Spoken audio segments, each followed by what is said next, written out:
capítulo 1, verso 18, vamos ler até o 22. Romanos 1, 18. Porque desde o céu é revelada a ira de Deus contra toda a perversão e iniquidade dos homens que detêm a verdade, prisioneira da injustiça. Verso 19. Porquanto o que de Deus se pode conhecer, neles se manifestou, porque Deus mesmo lhes manifestou. Verso 20. Pois os seus atributos invisíveis, o seu eterno poder e sua própria divindade são inteligentemente feitos evidentes, reconhecidos desde a criação do mundo, sendo entendidos mediante as coisas que foram criadas. Tais homens são indesculpáveis, não há desculpa para o homem. Verso 21.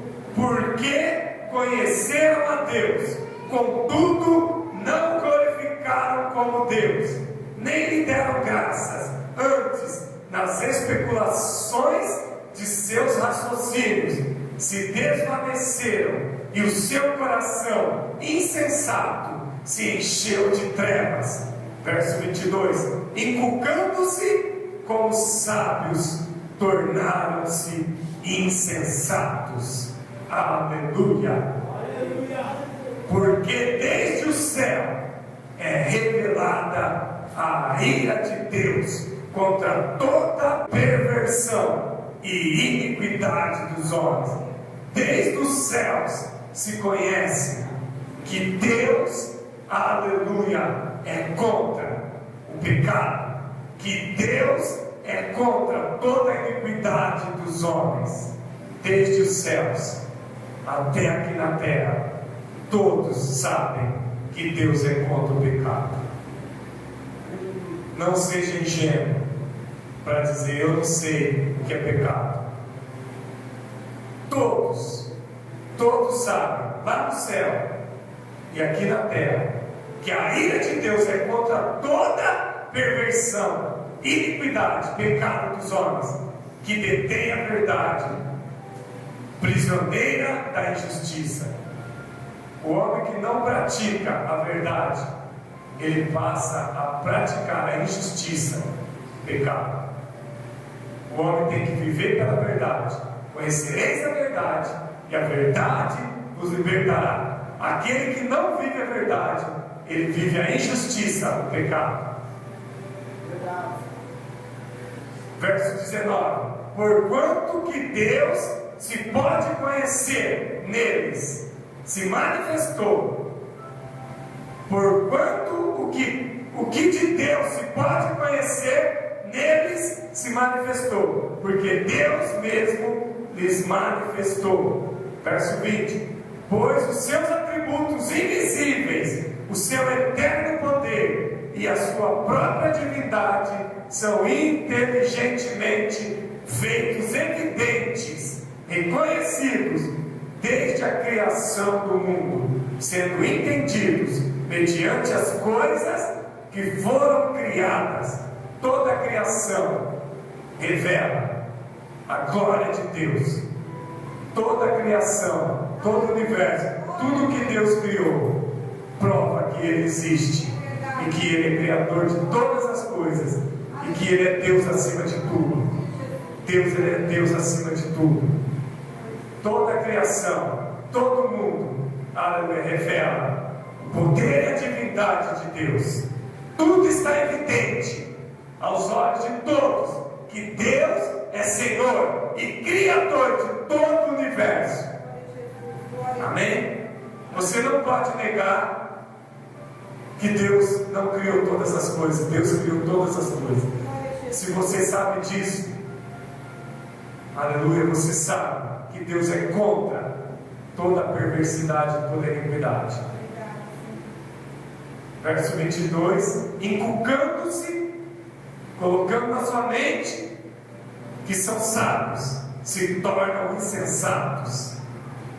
A pessoa quer ser sábio demais para não reconhecer que Deus, aleluia, é o Criador de todas as coisas. Você vai ver pessoas sábias, intelectuais, que vão dizer até mesmo que Deus não existe. Eles querem ser tão sábios, mas na verdade não sabem nada. Eles colocam na mente que são sábios, mas eles são insensatos. Insensatos. Amém?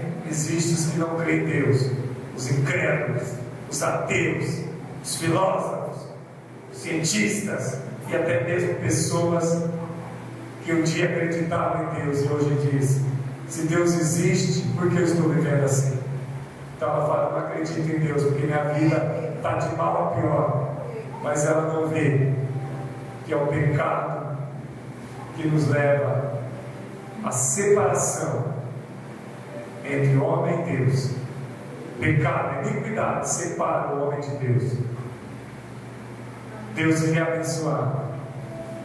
Deus quer te abençoar. Mas há uma barreira, iniquidade. Isaías 59, verso 2 fala disso. Uma barreira, iniquidade, pecado, separando nós de Deus. Amém? Eu quero continuar. Verso 24, Romanos 1, 24. Aqui a coisa fica mais forte.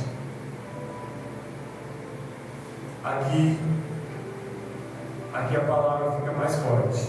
Verso 24. Por isso Deus os entregou aos seus apetites de imundícies, de concupiscências, dos seus pecados, de seus corações, para desonrarem os seus corpos entre si. Romanos 1, 24. Deus os entregou às suas próprias paixões. A pessoa que está no pecado e ela não quer mais servir a Deus, ela conhece Deus, ela aceitou Jesus, ela se batizou e hoje ela se desviou e ela está no pecado e Deus tem chamado ela, Deus tem enviado pessoas até ela para pregar, para convidá-la para voltar, para que ela volte para a presença de Deus, mas ela não quer mais viver na presença de Deus. Ela nega Jesus agora. Então Deus os entregou aos seus apetites de imundícies, de concupiscências, dos seus pecados, de seus corações, para desonrarem os seus corpos entre si. Vou continuar. Romanos 1, 25. Pois trocaram a verdade de Deus pela mentira. O que era a verdade? Aquilo que eles aprenderam na igreja, a palavra. Trocaram a verdade pela mentira e adoraram e serviram a criatura antes que o Criador, de quem são todas as bênçãos eternamente. Deixaram de adorar o Criador para adorar a criatura. Deixaram de adorar a Deus para adorar homens, mulheres, ídolos terrenos. Deus entregou as suas paixões e eles não adoram mais a Deus, mas agora eles adoram a criatura, porque já não adoram mais o Criador. Verso 26. Por isso Deus nos entregou as suas paixões infames, porque até as suas mulheres mudaram o uso natural de suas relações, optando pelo que é contrário à natureza. A mulher agora, ela deixou o que é natural, o uso natural de suas relações. O natural é que uma mulher se relacione com um homem, mas a mulher deixou a relação natural. Agora ela vai se relacionar com outra mulher, mulher com mulher. É isso que Paulo está dizendo aqui, do lesbianismo, do homossexualismo. Amém? Deixaram o natural do homem como a mulher como homem, deixou o natural para fazerem coisas infames, coisas abomináveis, as suas paixões, desejos do coração. Romanos 1,27. Da mesma forma também os varões, os homens, deixaram o uso natural de mulher e se inflamaram em sua sensual lascívias uns para com os outros. O homem deixou de ter relação com a mulher para ter relação homem com homem. Homossexualismo. Aqui Paulo está tratando no 26 e no 27 de lesbianismo, homossexualismo.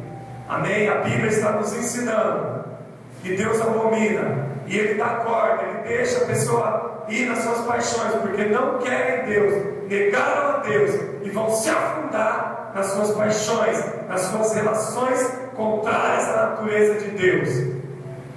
Vou continuar, no verso 27. Homem com homem, cometendo torpeza e recebendo em si mesmo a devida recompensa que pune o seu erro.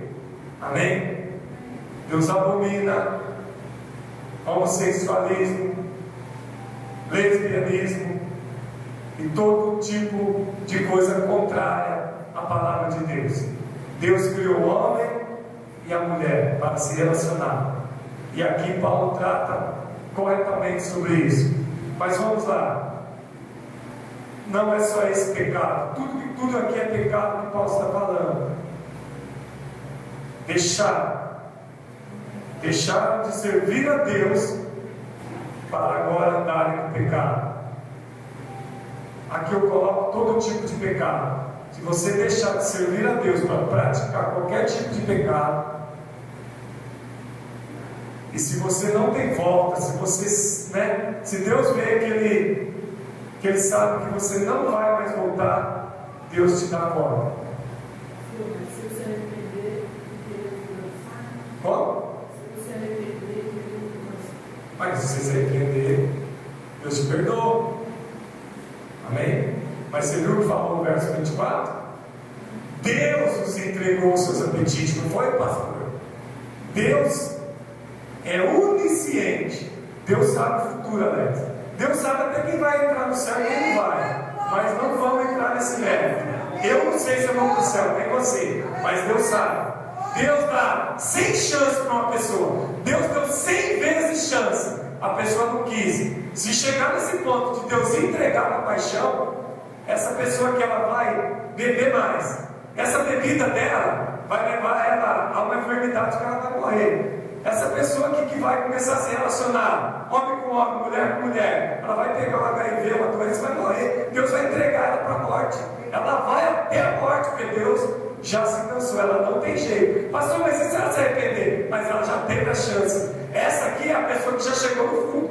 É a que Deus já entregou. Mas pastor, como nós vamos saber que Deus já entregou alguém a sua paixão? Eu não sei, só Deus sabe. Então eu sempre vou achar que essa pessoa que está aí tem chance. Eu vou achar que ela tem chance. Só Deus sabe se Deus já entregou as paixões. Eu não posso pensar igual Deus pensa. Se tiver uma prostituta, um homossexual, um ladrão, um bandido, um assassino aqui, eu tenho que pensar que ele tem chance. Agora, na mão de Deus, só Deus sabe. Se Deus já tiver entregado ele, é o fim dele. Mas eu, como pregador, tenho que acreditar que ele ainda tem chance de se arrepender. Porque eu não sei o coração dele, só Deus sabe. Só que eu estou lendo a palavra. Às vezes você vai ver, vamos dar um exemplo de uma pessoa que já morreu. Não vamos dar exemplo de pessoa que está viva.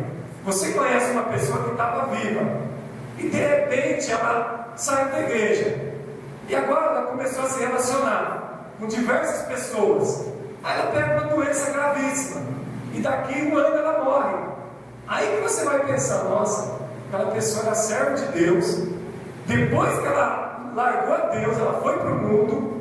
Lá no mundo ela pegou uma enfermidade. E em menos de um ano ela morreu. Aí você vai encaixar, nossa, Deus entregou ela as paixões. Deus lutou tanto com aquela pessoa. E eu conheço uma pessoa aqui, não vou falar o nome, que aconteceu justamente isso. Era um pregador, um presbítero. Ele traiu a esposa dele numa casa de prostituição. Ele pegou HIV, em menos de 2 anos ele morreu. E era um pregador da palavra. Ele se encaixa aqui. Deus entregou ele às paixões. Tá?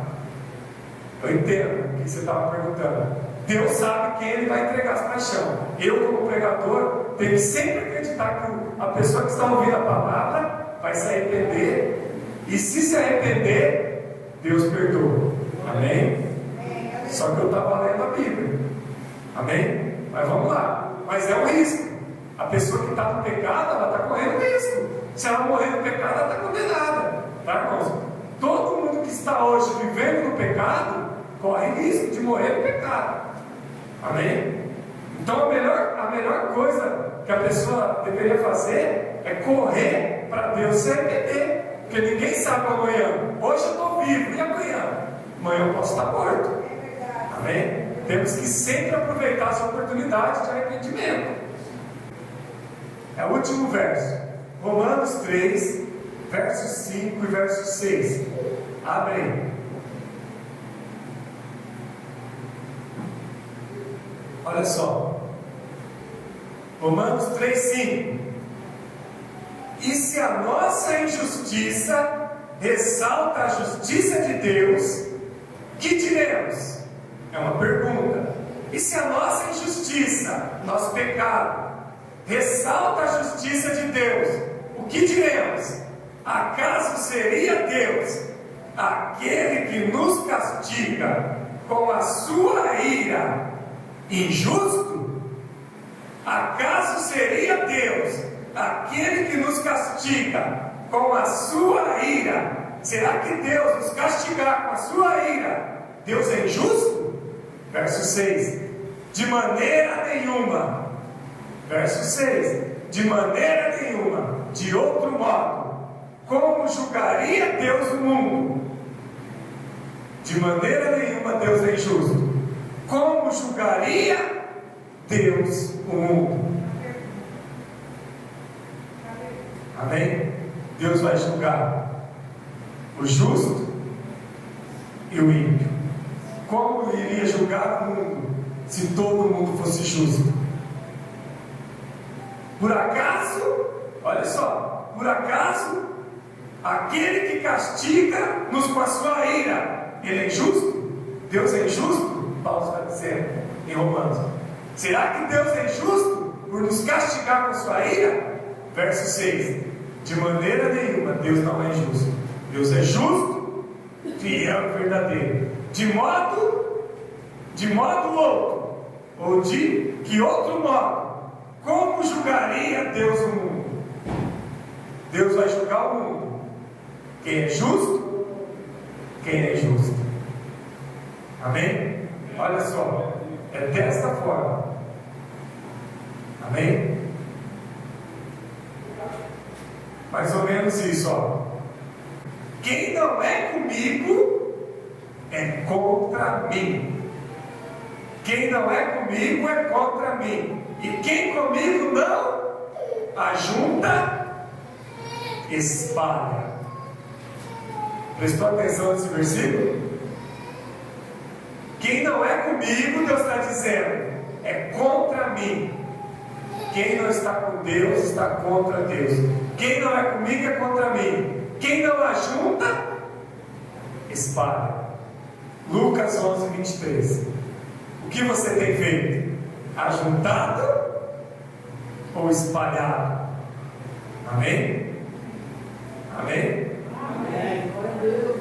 João Batista, eu me lembro que quando ele estava batizando, para arrependimento dos pecados, veio até ele escribas e vieram os saduceus. E João olhou para eles e gritou: raça de víboras, João olhou e disse: raça de víboras, quem ensinou vocês a fugir da ira de Deus? Quem que ensinou vocês a fugir? Eles estavam indo se batizar. Quem que ensinou vocês a fugir da ira de Deus? Fica de pé. Meu Deus.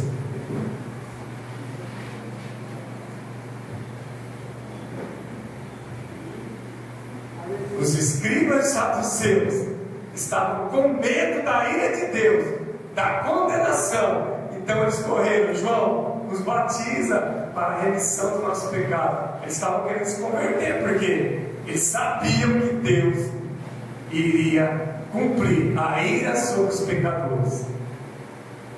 A ira de Deus é sobre os pecadores, não é sobre o justo, fiel a Deus.